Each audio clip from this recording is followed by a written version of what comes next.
Ulam for today.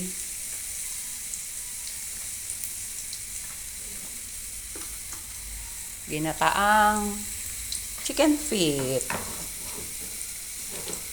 Ayan.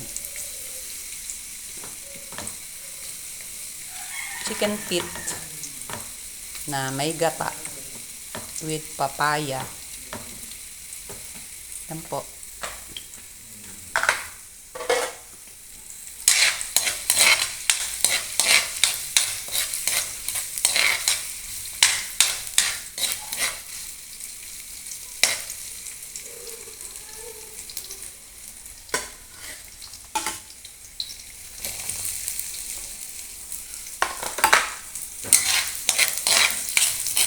Gigisa ko muna po yung paa ng manok.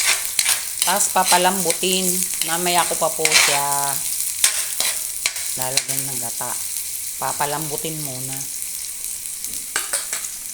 Hanggang sa yung maghiwa-hiwalay na yung mga buto-buto ng manok. Ito po oh. Ayan.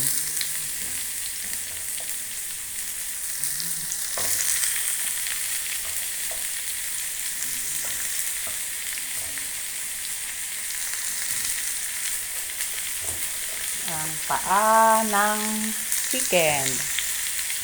Masarap po yan. May collagen po kasi to, yung chicken feet. May vitamins siya na collagen.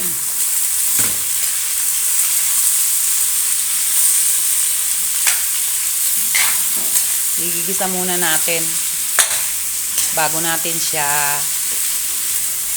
gagataan. Gigisa, papalambutin. Lalagyan ng timpla. Papalambutin muna natin po.